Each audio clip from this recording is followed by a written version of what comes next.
बातमीत सत्यता हीच आमची ओळख। मुंबई आग्रा महामार्गावरील दबाशी फाट्यावर बस आणि ट्रकचा भीषण अपघात आज रोजी सकाळी 8 वाजेच्या सुमारास झालाय। शिरपूरहून शिंदखेडाच्या दिशेने जात असणाऱ्या बस आणि ट्रकचा भीषण अपघात झालाय। यात ही बस मोठ्या प्रमाणात दाबली गेली असून बसच्या डावी बाजूच्या भागाचा मोठ्या प्रमाणावर चुराडा झाला आहे।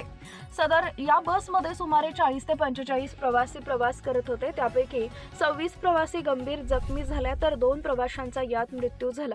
तातडीने सर्व जखमी प्रवाशांना शिरपूर कामर रुग्णालयामध्ये उपचारासाठी दाखल करण्यात आलेला आहे। परिसरातील ग्रामस्थांनी तातडीने मदत कार्य सुरू केल्याचे पाहण्यास मिळाले। तसेच सदर घटनेची भाजप कार्यकर्त्यांना माहिती मिळताच भाजप पदाधिकारी देखील घटनास्थळी दाखल झाले। त्याचप्रमाणे महामार्गावर काही काळ वाहतुकीची कोंडी झाली होती।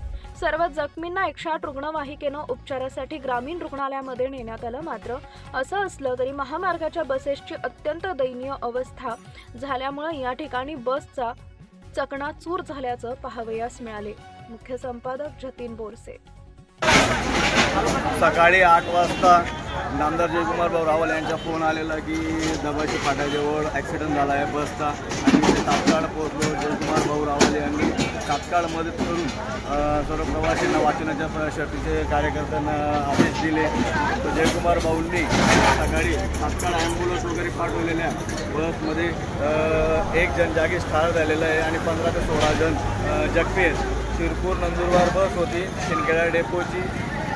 बसचा खूप भयानक ॲक्सिडेंट झालेला आहे।